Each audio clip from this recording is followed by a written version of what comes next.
I laughed at my husband last night. And this morning, he made me regret it.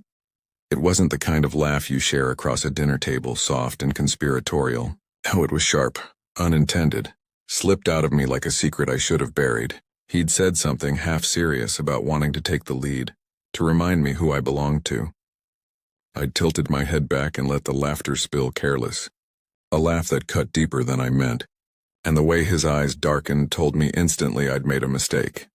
Now the memory clings to me, thick as perfume as I wake to the scent of him coffee, skin still warm from bed, that unnameable note that is only him. My heart thuds before I even open my eyes.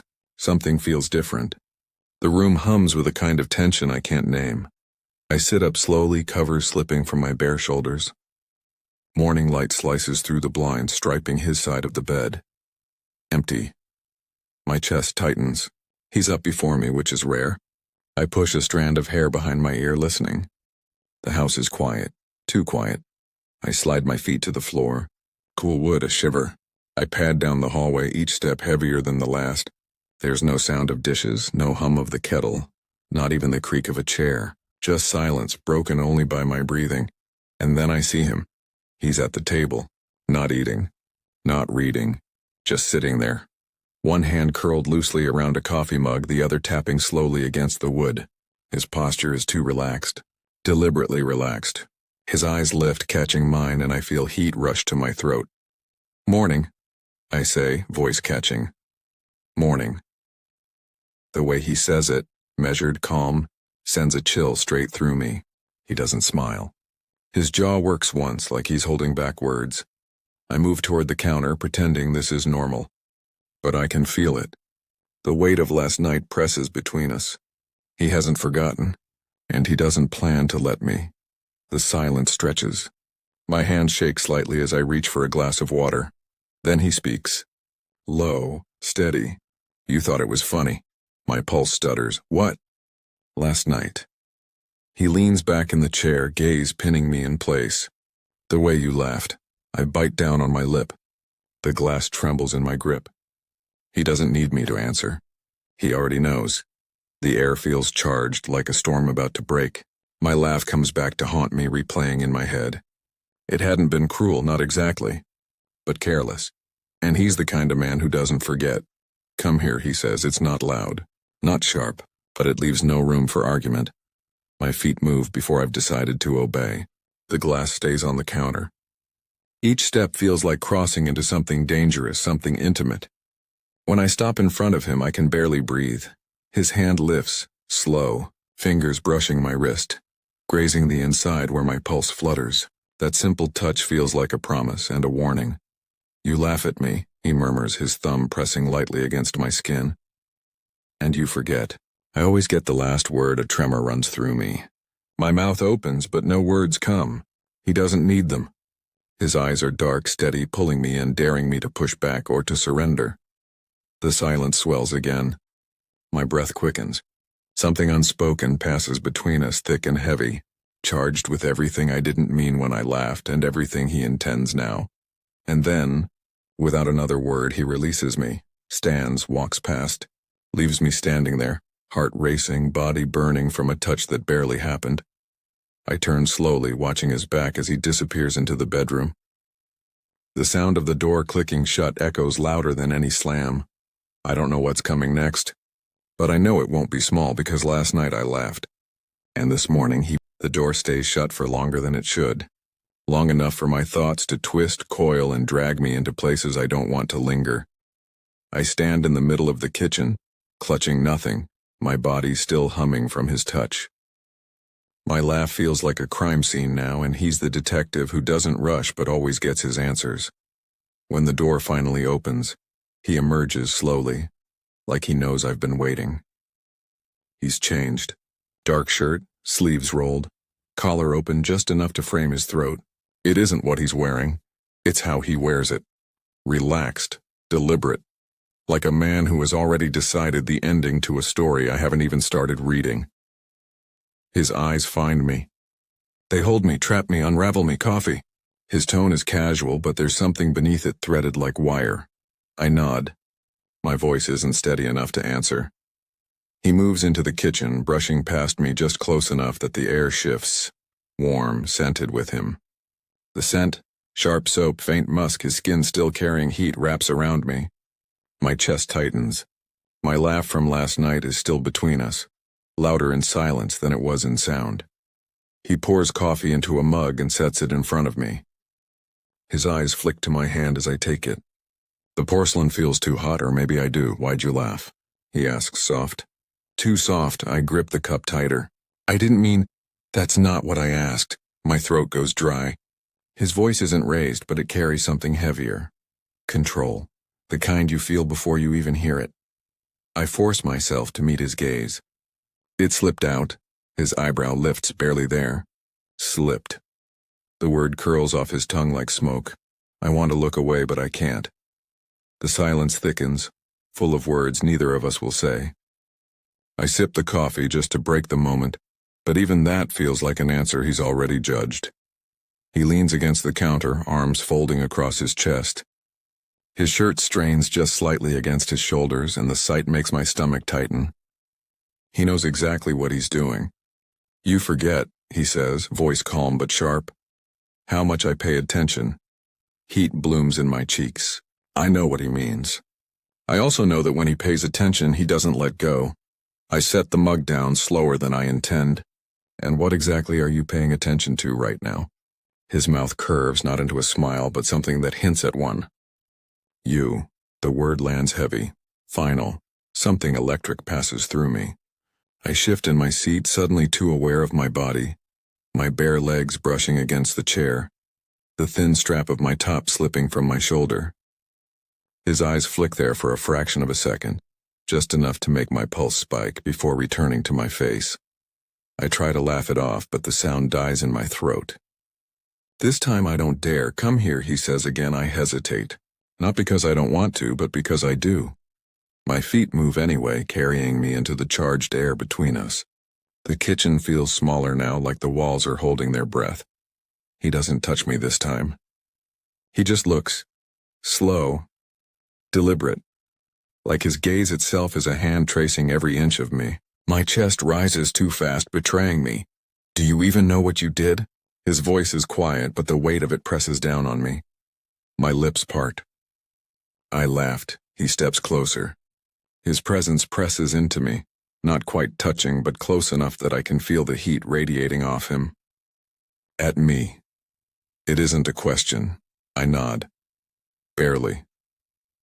My heart drums so hard I'm afraid he can hear it.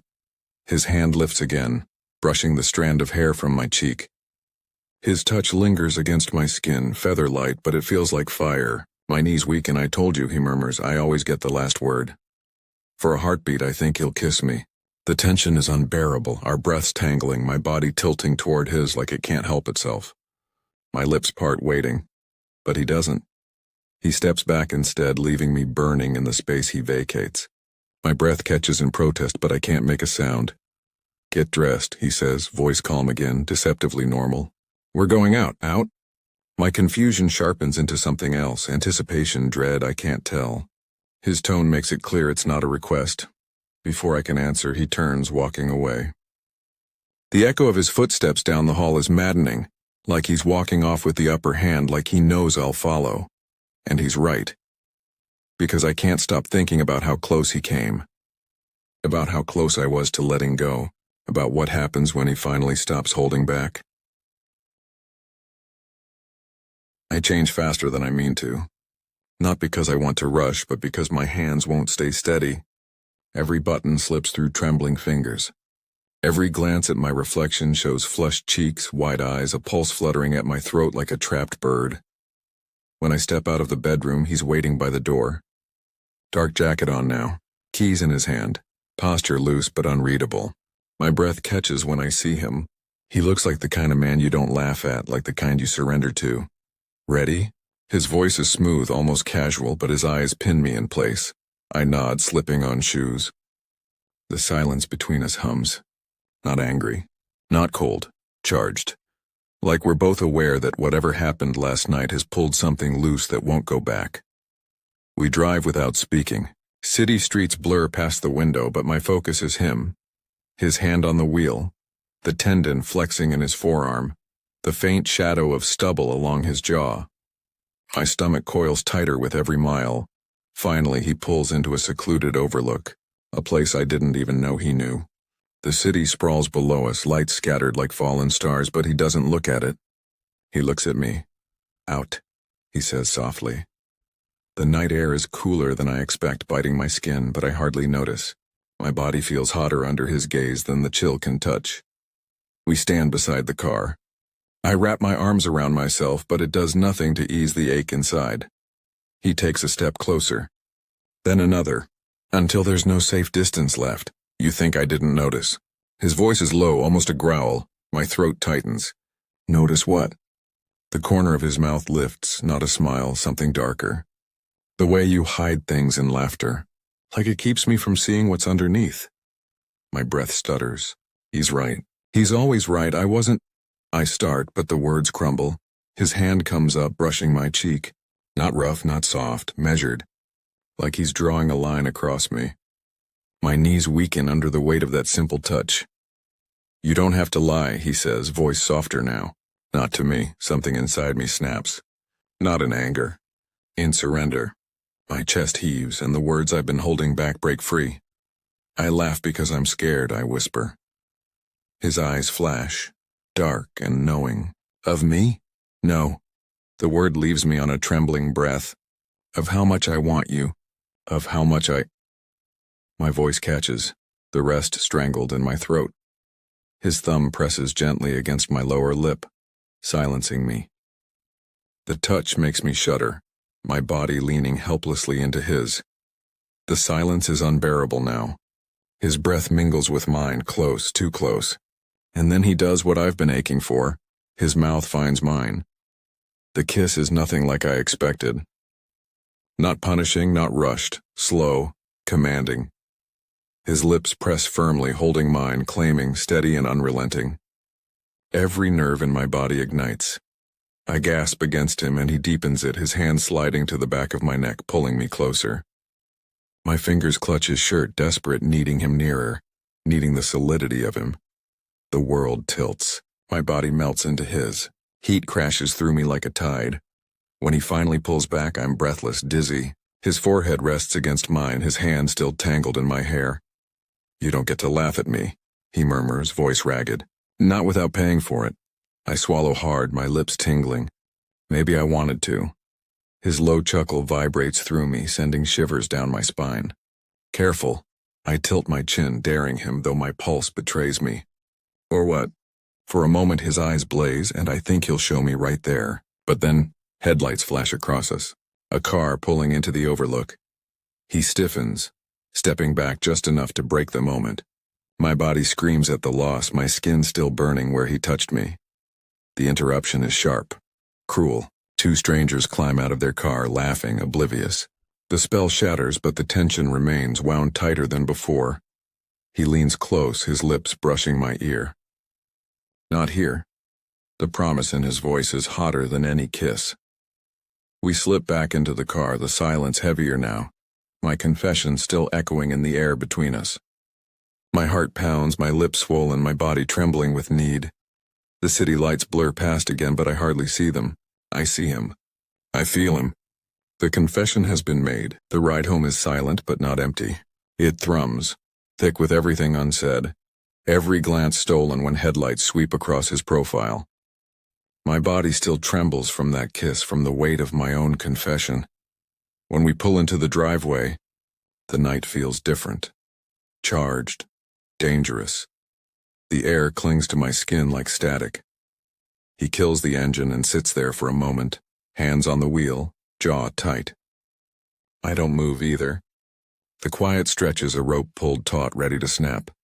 Finally, he turns to me. His eyes are dark, steady, holding mine with the weight of every thought he hasn't spoken. Inside, he says softly. The word is simple, but it feels like a command. My breath hitches as I push the door open, the cool night air rushing in, my pulse racing as I follow him to the front door. Inside, the house feels different too. Dim, expectant. I drop my bag carelessly on the floor, unable to think past the pounding in my chest. He closes the door behind us, the click echoing in the silence. "Turn around," he says. I do. Slowly. He steps closer, and the space between us collapses in an instant. His hand comes up, sliding along my jaw, tilting my chin until I'm forced to meet his gaze. "You want to know what I think?" His voice is low, roughened by restraint. "Yes." The word escapes before I can stop it. His thumb drags lightly across my bottom lip, igniting every nerve in my body. "I think you laugh to cover what you don't dare admit. That every joke, every careless little smirk is hiding the truth you're afraid of." My breath shudders. "And what truth is that?" His mouth curves, but it's not amusement, it's possession. "That you need me more than you want to admit." The words slam into me. My chest aches with them because they're true. Terrifyingly true. I shake my head, though the denial is weak, trembling. "You don't know." His hand tightens ever so slightly at my jaw, silencing me. I know, the dam inside me cracks. My body leans into his, desperate, helpless. My voice breaks as I whisper, "Then take it. Take all of me." For a moment, he's still, like he's giving me one last chance to pull back. But I don't. I can't. Then he kisses me again, and this time it's nothing like the first. It's fierce, hungry. A collision of everything we've been holding back. My hands fist into his shirt, pulling him closer, kneading him closer while his arms wrap around me with a force that feels like both possession and surrender. The world disappears. There's only his mouth, his breath, his body pressed against mine. My laughter, my hesitation, my fear, all of it burns away in the fire of this moment. He breaks the kiss only to trail his lips down my throat, his breath hot against my skin. "You don't get to hide anymore," he murmurs, voice ragged. "Not from me." "I'm not hiding," I gasp, though my body shudders beneath his touch. "Not anymore." His hands grip my waist, pulling me flush against him. The sheer intensity of his need steals my breath. I'm undone, unraveling in his hold, stripped bare in ways words could never reach. For once, there's no power shift, no games. Just raw truth between us, want tangled with fear, love wrapped in surrender. "I was scared," I whisper, my voice breaking. "Scared of how much I belong to you." His forehead presses to mine, his breath harsh, unsteady. "You think I don't feel the same? You undo me. Every damn time you look at me, laugh at me, touch me. I'm yours." The confession rips something open inside me. Tears sting my eyes, but they're not from sadness. They're from the unbearable relief of finally saying it, finally hearing it. I clutch him tighter, burying my face against his chest. "Then don't let me go." His arms tighten around me, fierce, unyielding. "Never." The words are a vow, a breaking point, a beginning. And as his mouth claims mine again, harder, deeper, I know there's no turning back. No more laughter to hide behind. No more secrets. Just us. Raw, consumed, unbreakable. But even as the kiss deepens, as my body gives in completely, a sliver of fear lingers at the edges of my mind. Because breaking points don't just reveal truth, they change everything. The night folds around us, thick and unrelenting. His mouth is still on mine, fierce and consuming, when the breaking point tips into something beyond control. I can feel it. This moment isn't just desire. It's surrender. His grip, strong at my waist, trembles almost imperceptibly. His breath shudders when I clutch him tighter. For all his calm, all his control, he's unraveling too. The kiss slows, deepens, until it feels less like fire and more like gravity. I sink into him, into us, into a truth too big to run from. He pulls back only enough to look at me. His eyes are dark but softer now, raw and unguarded. "You broke something in me when you laughed," he admits, voice rough. "Not because it hurt, but because I realized how badly I need you to see me, all of me." My chest tightens, tears pricking hot. My fingers trace his jaw, trembling. "I do see you. That's why I laughed, I panicked. Because you terrify me, not with who you are, but with how much of me belongs to you." The confession tears from me like a wound. For a heartbeat, I think it will push him away. But instead, his hand cups the back of my neck, pulling me closer, his forehead resting against mine. "Say it." He whispers. I'm yours. I breathe. Completely recklessly, no hiding, no pretending. The silence that follows feels infinite, like the air itself is holding its breath. Then he kisses me again, slower, tender this time, like sealing a vow rather than claiming a prize. We stumble together, half blind, through the living room. My back finds the wall, his body pressing into mine, every movement desperate and reverent all at once. His touch is fire, but beneath it there's something deeper, an ache that feels like forever. It's not just passion, it's truth, breaking us open. And then, it happens. He pulls back, chest heaving, hands gripping my shoulders as if he can't let go. His eyes search mine, frantic, vulnerable. If you laugh at me again, he says, voice trembling between threat and plea, I'll break. Do you understand? I can't be a joke to you. Not ever. The words shatter me. They strip him bare in a way I've never seen. This isn't revenge anymore. This is a man putting his heart in my hands. I cradle his face, my voice steady despite the storm inside me. You're not a joke. You're everything. My strength. My undoing. My only. His breath catches and I feel the shift. The last barrier falling. His mouth crashes back onto mine, and this time there's no restraint, no hesitation. Just us colliding in the rawest truth we've ever known. The world dissolves into heat, touch, gasps, whispered promises against skin. Hours could pass, or minutes. Time doesn't exist. Only this storm, this breaking, this remaking. When it finally ebbs, we collapse together, tangled, breathless, skin damp and hearts pounding. My head rests against his chest, his arms wrapped fiercely around me as if holding me tighter will keep this moment from slipping away. The silence now is different, not sharp, not heavy, full, complete. I close my eyes, letting his heartbeat steady mine. So this, I murmur, was your revenge? His chest rumbles with a low laugh. You could call it that. I tilt my head, meeting his gaze. Then I should laugh at you more often. For a moment I think he'll scold me, but instead his mouth curves into a smile that steals my breath. Careful, he warns, voice husky. I might start to like it. We lie there in the fading night, tangled in truth and touch, both of us changed. My careless laugh had cracked something open, and his revenge had stitched us back together. Messier, rawer, but stronger. I realized then that revenge wasn't really the point. It was never about punishing me. It was about breaking us past the surface, forcing us into a place where we couldn't hide anymore.